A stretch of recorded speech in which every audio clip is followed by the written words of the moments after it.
Jungtinių valstijų ir Irano karas netrukus peraugs į naują lygį, nes tuo metu, kol mes kalbame, didžiulės Jungtinių valstijų sausumos pajėgos keliauja į Persijos įlanką.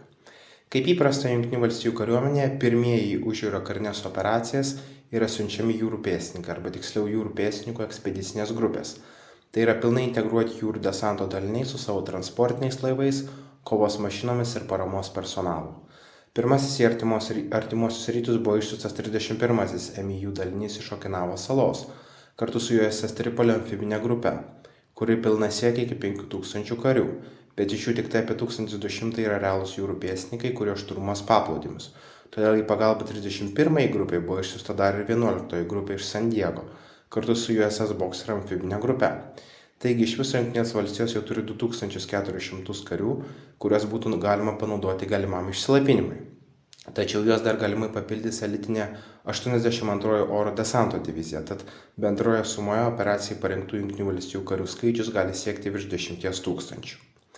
Amerikiečiai Persijos įlankoje yra labai keblioje situacijoje, nes paaiškėjo, kad jie tiesiog neturi pakankamai raketų ilgam ir intensyviam karui palaikyti. Per 2 savaitės Jungtinių valstijų kariuomenė iššaudė 20% visų šalies Patriot raketų atsargų ir apie 50% visų labai pažangių THAAD raketų, tuo tarpu puolamosios raketos dar labiau išeikvotos. Pavyzdžiui, Jungtinių valstijų laivynas iššaudė beveik tiek raketų Tomahawk, kiek pagaminti užtruktų bemaž 10 metų su dabartinėmis gamybos apimtimis. Todėl JAV kariuomenė reikia greitų rezultatų, iki kol jie nebebus pajėgus kariauti toliau. Taigi klausimas, kur jie gali išsilaipinti ir koks turėtų būti kovos planas.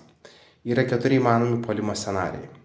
Pirmasis scenarijus yra JAV pajėgoms pulti Hargo salą, antrasis yra išsilaipinti ir užimti Kešmo salą, trečiasis yra įvykdyti jūrų saugumo operaciją ir atverti Hormūzo sąsiaurį ir ketvirtasis, tai yra tas, apie kurį niekas nekalba ir tas, kuris yra realiausias, tai yra išsilaipinimas Čabaharo įlankoje. Pirmąjį variantą, tai yra puolimo prieš Hargo salą, galima iš karto atmesti, nes apie jį daugiausiai kalbama žiniasklaidoje ir niekas neskelbia savo puolimo planų viešai. Beje, JAV neturi nei oro erdvės kontrolės, nei Hormūzo sąsiaurio kontrolės, todėl Jungtinių valstijų amfibiniai laivai įplaukę į Hormūzo sąsiaurį būtų iškart nuskandinti Irano raketų bei jūrinių dronų. Oro desantas į salą irgi sunkiai įmanomas, nes sraigtasparniai ir desantiniai lėktuvai yra labai lėti ir pažeidžiami oro gynybai.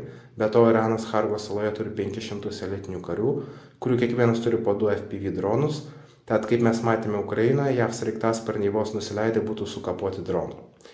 Net jei jūrų pėstininkams pavyktų užimti salą, jie būtų labai lengvas taikinys, nes Hargo sala yra labai maža ir joje nėra labai daug vietos normaliai pasislėpti. Ir tikrai nemanau, kad Jungtinių Amerikos visuomenė yra pasiruošusi matyti savo karių paskutinės akimirkas ir kaip Irano FPV dronai juos sprogdina į gabalus su sadistiška muzika. Ta pati problema yra su Kešmo sala. Ji taip pat yra labai arti kranto, taip pat norint ją pasiekti reikėtų kirsti tą patį Hormūzo sąsiaurį ir nors ši sala yra daug didesnė ir čia būtų galima jau normaliai pasislėpti ir įsitvirtinti, Kešmo sala turi apie 1500 gyventojų. Ir didžioji dalis iš jų tikrai remia Irano valdžią ir jie išdavinėtų Amerikos kareivių pozicijas ir svarbiausius taikinius Irano revoliuciniai gvardijai. Trečioji galimybė yra labai tikėtina. Jungtinės valstijos surengtų jūrų saugumo operaciją Hormūzo sąsiauriui atverti. Amerikos kariuomenė tokiu atveju rengtų reidus prieš Irano bazes, kur laikomi jūriniai dronai, raketos, minos bei bet kas, ko iraniečiai galėtų kelti grėsmę laivybai regione. Taip pat būtų užiminėjami Irano naftos tanklaiviai, kaip Jungtinės valstijos darė prieš Venesuelą. Problema yra ta, kad Jungtinės valstijos nelaimėtų jokios žemės ir nebūtų kaip to pateikti kaip laimėjimo. Be to, Irano tanklaiviai iš esmės yra kinų tanklaiviai, tad kiltų grėsmė į konfliktą įvelti ir kinus. Ketvirtoji galimybė yra būtent ta, kuri beveik garantuotai ir įvyks, tai yra Jungtinių valstijų pajėgų išsilaipinimas Čabadaro įlankoje, siekiant užimti Konarako jūrų laivyno bazę. Visi Amerikos veiksmai iki šiol rodo, kad išsilaipinimas vyks būtent čia, nes būtent šioje įlankoje JAV kariuomenė jau sunaikino Irano laivyną, taip pat iš visko sprendžiant pietryčių Iranas yra vienintelė vieta, kur Amerikos pajėgos turi bent jau šiokią tokią oro erdvės kontrolę ir jų naikintuvai čia gali skraidyti laisvai. Be to, šis sektorius yra neprioritetinis Iranui ir Iranas jam neskiria apskritai didelio dėmesio. Taip pat Čabadaras yra labai nuošali vieta. Ir jeigu Jungtinių valstijų kariuomenė užims Konarako oro uostą, tai artimiausias kitas Irano oro uostas yra tik už 600 km. Ir pats reljefas yra plokščias, čia nėra didelių miestų, tad išsilapinusi Amerikos kariuomenė galėtų pasitelkti savo pranašumą ore, kad sunaikintų bet kokias Irano pajėgas, kurios mėgintų bent prisiartinti prie jūrų pėstininkų pozicijų per keliasdešimt kilometrų. Tad laikyti šią teritoriją būtų labai nesunku ir nekainuotų daug aukų, tačiau tai dar ne viskas.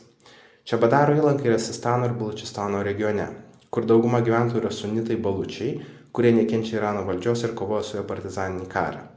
Tad Amerikos kariuomeniai nereiktų bijoti vietinių priešiškumo ir kaip tik tie vietiniai galbūt netgi padėtų Amerikos kariuomeniai ir juos būtų galima apmokyti ir apginkluoti ir sukurti tokį partizaninį tinklą, kuris galėtų kovoti su Irano valdžia daugybę dešimtmečių ir taip sukelti ilgalaikę problemą Irano valstybei. Taigi tiek šiandienai, ačiū žiūrėjusiems, iki kito karto.